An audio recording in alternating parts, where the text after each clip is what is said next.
26th of June, Rabbi Furst, Pierke Avos. Oh, okay. I heard about early Friday morning. I was able to get out to the Levaya, but I don't have any Shiva information yet. I'll forward it to you when I get it. Okay, thank you. Sure.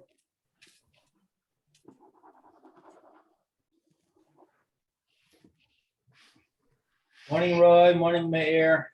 Good morning. Good,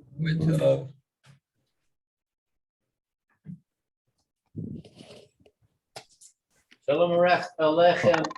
Hey, good morning. Okay. Good morning, everyone. All right, this is the or Shavua Tov. Good. This is Rabbi Shlomo Furst here in Yeshiva Tamanavshi here in Shalim Kier Zoom. This is our first year in the morning. We're learning the parish an understanding of Tahanun that we say every day in general, and then some days the longer version, which we'll get to. Again, we were learning the first paragraph there of Tahanun, which is basically a straight quote from the Hillim and Pierke Vav, the Psukim base through Yud Aleph. Let's see. Yeah, let's just do a review of that, and then we'll continue on. Okay. Who would like to read? Any volunteers? I would. Okay, go ahead and go. Does you want me to start with Vayomer? Actually, Rachum V'Chanu. We did Vayomer. We spent plenty much on the Vayomer. Excuse me.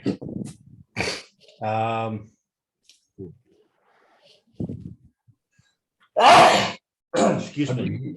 Gesund. Thank you. Rachum V'Chanun, Chatasi Lepenecha.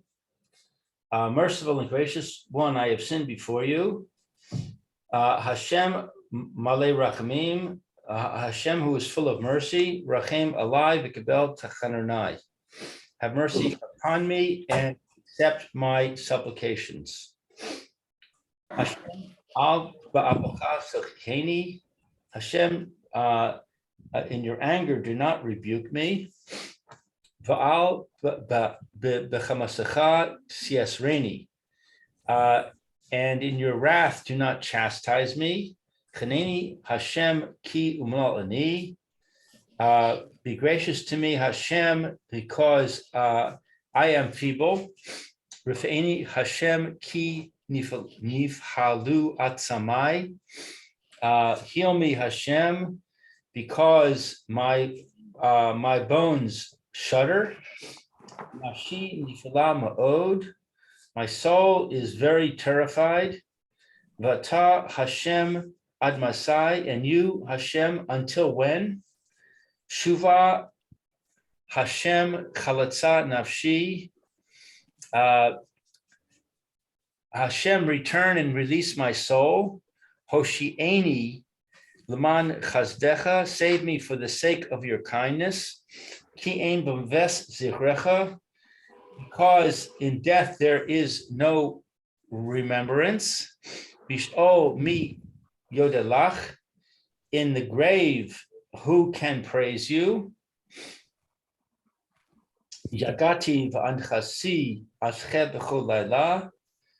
I am wearied with my sighing.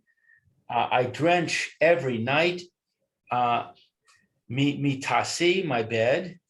V'dim arsi seh. I soak my couch with my tears. Ashsha mikas eini. My eyes are dim because of anger. Aska b'chol tzorai. They are aged by all my tormentors. Suru mimeni kol po'olei aven. Depart from me, all doers of evil. Ki shema Hashem kol bichi, because Hashem has heard the sound of my weeping. Shema Hashem, Hashem has heard Tchinasi, my plea. Hashem tefilasi kach, Hashem, my prayer it will accept. Hashem will accept my prayer. Yevoshu v'yivalu ma'od. Let them be ashamed and utterly confounded. Kol oivai, all of my enemies. Yashuvu yevoshu raga. May they regret and be ashamed instantly. So,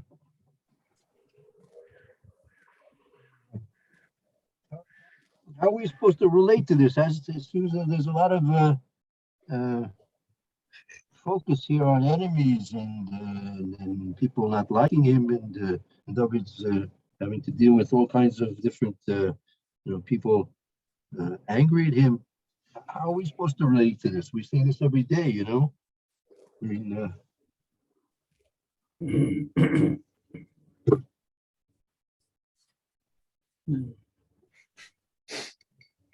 there's no doubt that David had it very difficult, but the fact that this was picked, that we should say it ourselves as well, it seems to be should have some relevance to us. Pick something that's that has relevance. That if you find all these things that are being said here relevant to you on a regular basis. Not really, no. I mean, this idea that my bones are shuddering and I drench my couch and my bed with my tears. Baruch Hashem, I don't have that kind of those kind of feelings. Some people might. Drench your couch with tears? Not literally, I don't think. But maybe that's the way we should be feeling. Okay, that's an interesting point. Lizard's feet. Yeah. And what's that? One of my rabbis once said he doesn't know how the non-Jews go to bed at night. Because he said that we Jews have a promise from HaKadosh Baruch Hu that he's not going to destroy the world, right? But the Goyim have no promise that that Hashem's going to destroy. He's not going to destroy the world. Couldn't understand how a non-Jew has the peace of mind to be able to go to sleep at night. He came to two conclusions. They could simply just care less, or they were drunk. Simple apathy, complete apathy, or complete amnesia to the situation in the world, what's going on. That they didn't understand how they could sleep, go to sleep, and then sleep. So it could be also in terms of what we're saying. Also, I mean, we're numb to the situation that we're in, right? That we're desensitized, and that we don't realize the seriousness of the situation that we're in. Would we really give thought and reflection to what we're really involved with and what's really happening to us, and how Same serious thing we is. say on Tisha B'Av. It's to not Yeah. be, is to not be able to cry over the fact we don't have a base of Mikdash. Is just it's a lack. It's a chasar in ourselves, in our ability to really feel what's going on. Right. Yeah, there's a lot spoken about this point that by Tisha B'Av also, as you mentioned, that it's true that it's something which is very far removed and remote from what we're involved with, but nevertheless, we don't spend a sufficient amount of time trying to make it relevant to ourselves. If we spend time trying to make it relevant and integrate it to us in our lives, if we did that, we'd find a lot to be upset and concerned and even cry about. Right? So it could be the same thing with this Tahanun. that the Tahanun is remote from us in terms of what David was saying in terms of his experience. It's true, he was experiencing it when he was talking about enemies, he was talking about real enemies. When he's talking about people being angry at him, he was talking about real people being really angry at him, right? And he therefore it was a prayer from the heart. There's no doubt about it. But by us, in Baruch Hashem, we have to thank Rebbeinu Shalom that we don't have this situation. Woe to us if we would find ourselves in this situation and we had really what to cry, actual real life situations of what to cry about. Baruch Hashem, we're not in those situations, right? But nevertheless, we should still use that as an opportunity to try and, if we're supposed to be saying this every day, obviously we're supposed to be saying it with enough heart behind it that we should try and make it real, right? And that won't just simply be something to look forward to the next. Like we had someone came into my minion today. He was a Baal Bris. I guess he has a son to have a bris milah today. So we didn't say Tahanun. So everyone kind of gives a whether an open smile or a heartfelt smile, but everyone's happy to go home a few extra minutes before the normal time of davening ended. So, but if we knew what we were supposed to try and do here, we wouldn't be so happy from giving up the opportunity to ask for these things. Okay. In the art scroll says that David composed this psalm when he was sick and in pain. He intended his prayer for every person in distress, and particularly for Israel when it suffered oppression and deprivation. Even if he must be punished for his deeds, David pleaded to let God do so gradually, but not in anger, or then it would be beyond human endurance.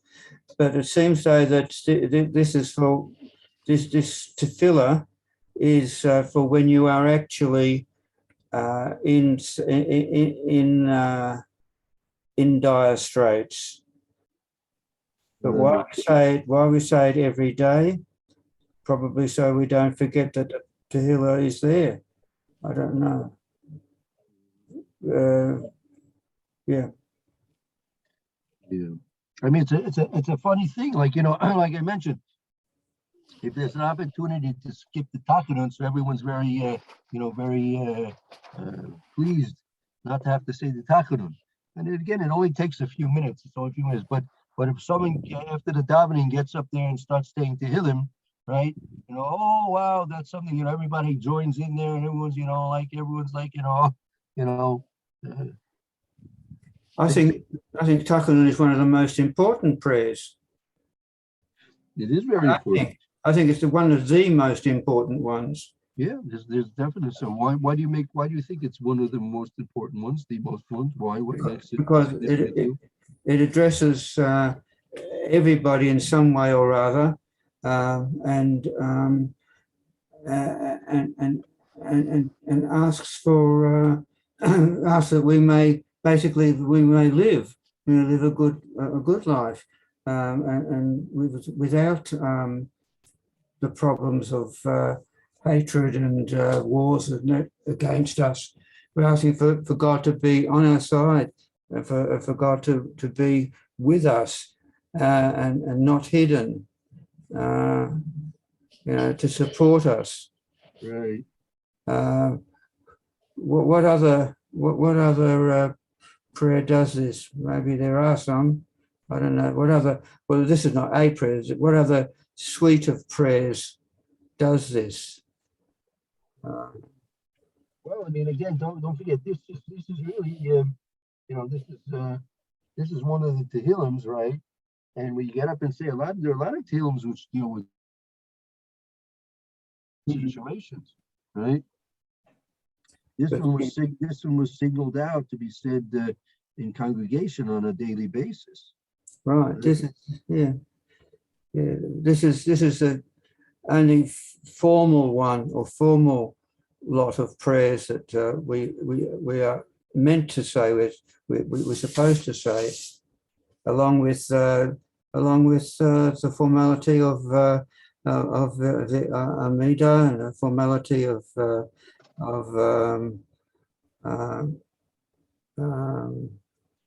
all the other.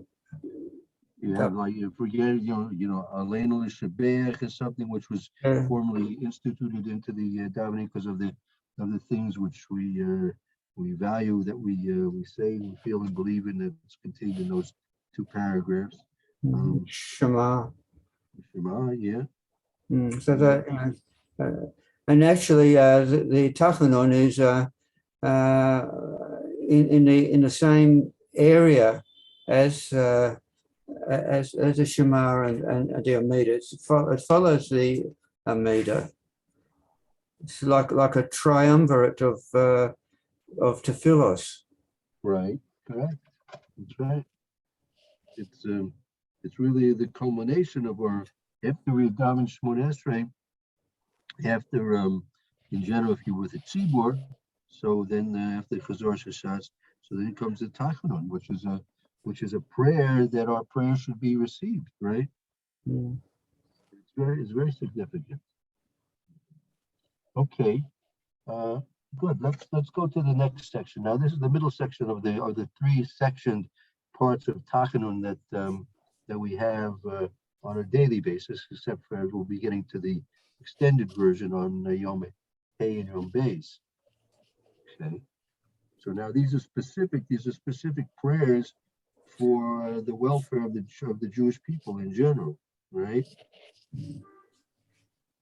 Shomer Yisrael, Shemor Sheris Yisrael, V'al Yovad Yisrael, Ha'omrim Shema Yisrael. Guardian of Israel, safeguard the remnant of Israel.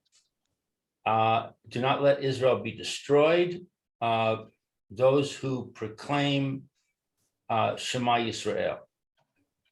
Shomer Goy Echad, Shemor Shris Am Echad, Va'al Yovad Goy Echad, Ham Yechadim Shimcha, Hashem Elokeinu, Hashem Echad. Guardian of the unique nation, guard the remnant of the unique people. Do not let the unique people be destroyed. Those who proclaim the oneness of your name, Hashem Elokeinu, Hashem Echad. Shomer Goy Kadosh, Shmor Sharis Am Kadosh, Val Yavod Goy Kadosh, Hamashalshim B'Shalosh Kedushos L'Kadosh. Guardian of the holy nation, guard the remnant of the holy nation. Do not let the holy nation be destroyed. Those who proclaim the threefold sanctification of the Holy One, to the Holy One. So these three statements, the two common themes that run throughout all these three statements is one, the exclusiveness of Klal Yisrael, the uniqueness of Klal Yisrael, and also the connection that we have with the Kadosh Baruch Hu, which is the source to our uniqueness. That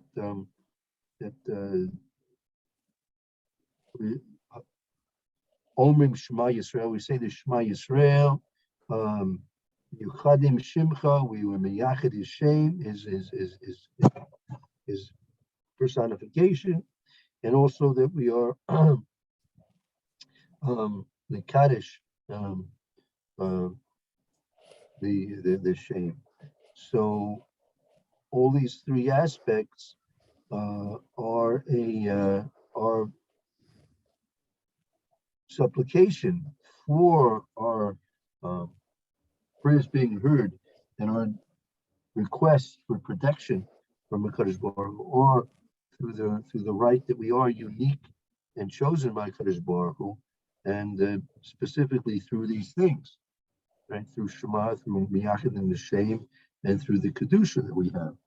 So that's a further reason why we're asking that our prayer should be accepted. Okay, let's continue on.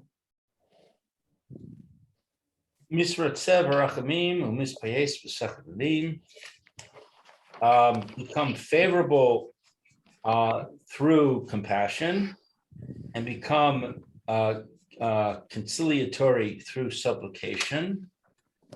Hisratzev Hispayes V'Dor Ani Ki Ein Ozer.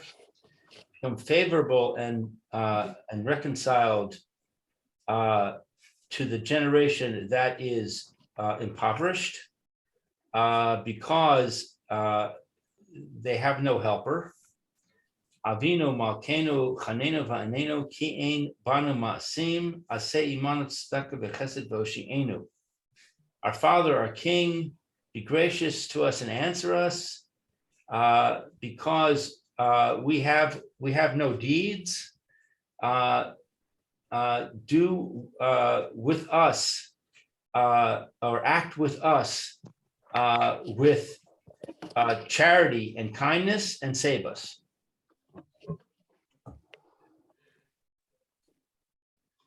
So this seems to be a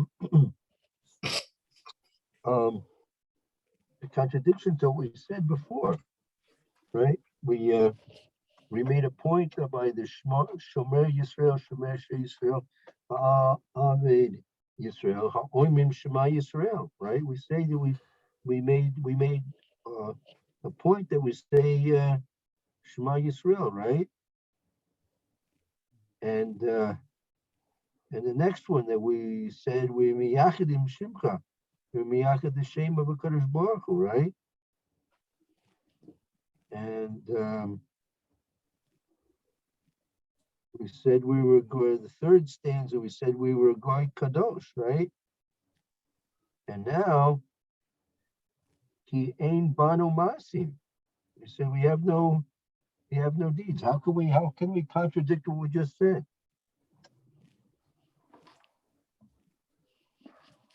We're being what do you call it? Formal, not for, it's a matter of form or protocol or something like that. It's like you go to in front of the king, you said, "I'm nothing," and probably you've got much more to your name than the king would have. You've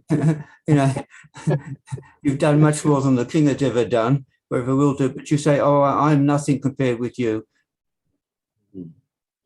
But here when we say it, we're more mean it more. But I understand what you say, but incorrect. That's true. But then how do we? Then what was our purpose in mentioning that we always say Shema, we miyachid shimcha, we're going kadosh? That seems to give us credit about certain things we're doing, right? I would like to even strengthen the question you're asking, Rabbi, because it says we have no worthy deeds. I don't think that's true. I think the Jewish people have lots of worthy deeds. I think Jewish people give a lot of tzedakah.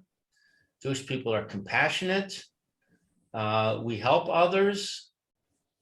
But we may not be doing it to the level that we should be doing it, and therefore it may not count as a complete action.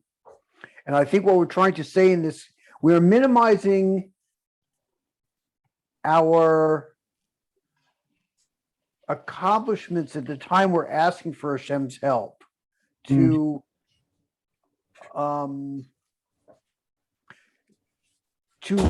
really work, to really ask for his to ask for his mercy.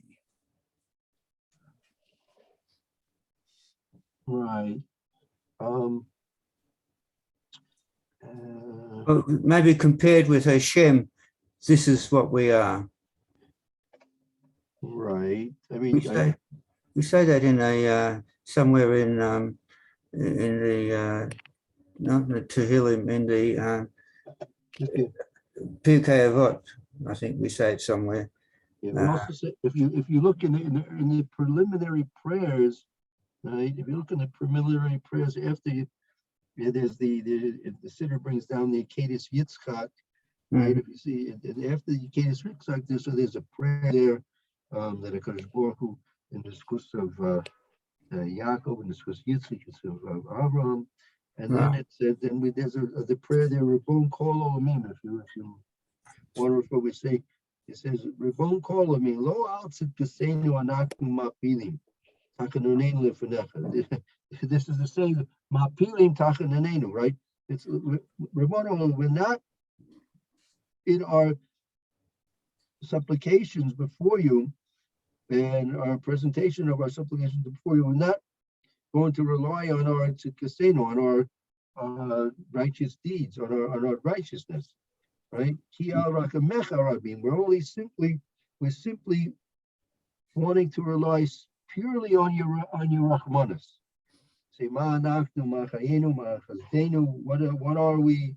What are our lives? What are our deeds of kindness? What are our deeds of righteousness? Who's our savior? Where do we have any abilities? Where is our might? Right? We complete denial, right? Complete denial, right?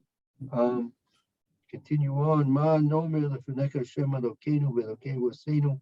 Hello, call Giburim Kain lefeneka. All the mighty ones are like nothing before you. La'anshe Hashem Kalu. How you all the people of renown are as nothing. Chachamim kivli madan, and the wise ones are as if they have no knowledge. When the voinim, they also understand them. Kivli haskel, without they have no intelligence. Kirov ma'aseim tov. Right, the majority of the actions that we do are worthless, nothingness. And the days of our life are hevel, are wasted before you. And there's no difference, advantage of a person over a behema. Everything is completely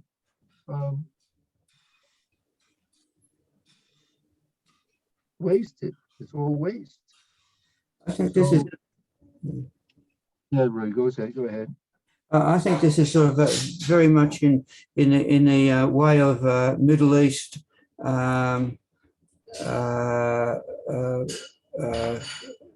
ethos, the way that sort of that we in the Middle East we address those who are above us, like the kings and whatever, and we're treating Hashem in this way because this is the way that we can relate to him as human beings. This is how we're talking to Hashem. So on the one hand, we're making him into more into our way of thinking as a human. And on the other hand, we're expecting from Hashem the things that only Hashem himself can give. So is that's the reason for the denial over here? Of saying that we're not good at this and that and haven't got this and that. Yeah, this is as I said, I think I said before, it's a matter of form, of protocol, of the way that the people in the Middle East think. We don't think this way in the European countries.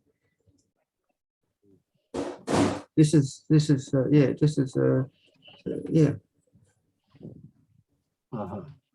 So I mean, okay. I mean, I understand. I accept that. Right. But I'm just trying to reconcile it with the mentioning of the Shomer Yisrael, that we are seemingly taking into account certain things which we have to our merit. Right. Are we trying to use both strategies? Meaning, sometimes if you want to get something from somebody, you can appeal to them in many different ways. apparently there are two different ways that are being expressed over here. One, you can say, look, I have nothing. I need you completely. I'm helpless, right? I'm begging for your mercies to help me. I have nothing to show on my own. I need you completely and absolutely, and I am simply in the hands of your mercy. So have mercy on me. And that's one approach. Another approach is say, look, I need your help. And if you're helping me, you're helping a good guy. You're Omrim Shema Yisrael, Mi'achim Shemecha, right? Goy Kadosh. We're worth your help. It's a good investment in your mercies, right? So these are two apparently different approaches. Yeah, well, we're trying them both, perhaps. Maybe that's it. Maybe whatever way we can approach a Kadosh Baruch, we're trying both, right? But we're approaching him, I think, more as a human being than as our supreme deity. That's the only way we're going to.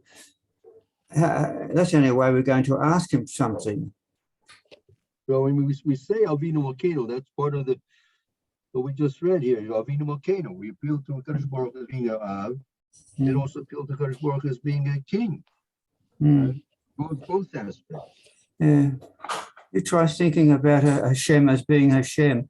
Try and thinking about all that's happening in any one fraction of a second, and it's just beyond your comprehension.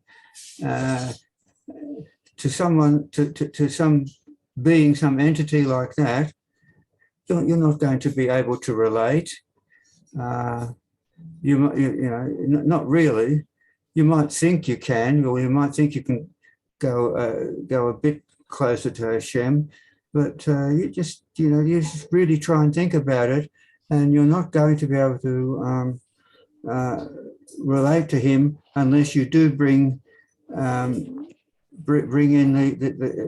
him down to our level of thought, of understanding. And so. Yes, so that what we're saying here is what we would ask of a human king. This is how we would approach a human king, I think. I think maybe there's another way to look at it. Rather than considering the Shomer section and the Mitzvot section to be kind of separate, we could look at them as being sequential. That we're saying we're asking Hashem to give us benefit from these things that we say Shema Yisrael, we say Hashem is unique, we do say Kedusha, but ultimately none of that really works. Ultimately, what we're going to rely on is compassion and conciliation, because we don't have any helper and we don't have any merits. All of that stuff that we do is amounting to nothing. And we just have to rely on Hashem and ask Hashem to help us because we're so pathetic. So the last paragraph here, we know not what to do. We just sort of saying, we just sort of giving up in a way. We're sort of we're saying, oh look, we've tried everything. That's it now. It's sort of like despondency, but our eyes are upon you. The what do you call it? The footnotes says we know not what to do. We have prayed in every possible manner, sitting, standing, casting ourselves down in supplication. And I think also that includes different modes of expression, like we've just said. Moses too prayed in these three postures. Now we beg of God to help, for we know not what else we can do. We've reached the end of our abilities. To allude to this thought, it is customary to sit while reciting these first three words of prayer and then to stand. We are like orphaned children who depend totally on their guardian. Similarly, we look to God for his help, his mercy, recognizing that only he can rescue us from our plight, says Etz Yosef. Appropriately, this verse is from the prayer of King Jehoshaphat, who prayed for help against an overwhelming invasion. All right. So it'll be a quote from Tanakh. It'll be actually what we say is a quote for Tanakh, huh? I haven't got a reference, so I don't think I've got a reference. What have I got here? We know not what to do. Oh, you remember our mercies too. Chronicles. Sure. Chronicles 2, 2012. Okay, we'll be getting that maybe to tomorrow. We'll get to that tomorrow. Okay, fine. All right. So we're sort of in the middle. We'll try and give an explanation tomorrow. How it shouldn't be considered to be a contradiction. On one hand, we're making statements which seem to point to our value of doing and being chosen by Kadosh Baruch, but at the same time, we really have ein bano mas, and we have no real deeds to and can't take credit for ourselves or anything. So okay, good. We'll continue with that tomorrow, Mitzvah Hashem. Fine. Okay. In the meantime, let's take a little break. Get ready for the Shir and Mishka Brura. Roy, I guess we'll see you tomorrow, Mitzvah Hashem. Amen. Have a good afternoon, and we'll be back soon. Be well, everyone. See some of you later on. Okay. Okay. See you, Roy. Have a good day. Thank you, Rabbi. See you soon.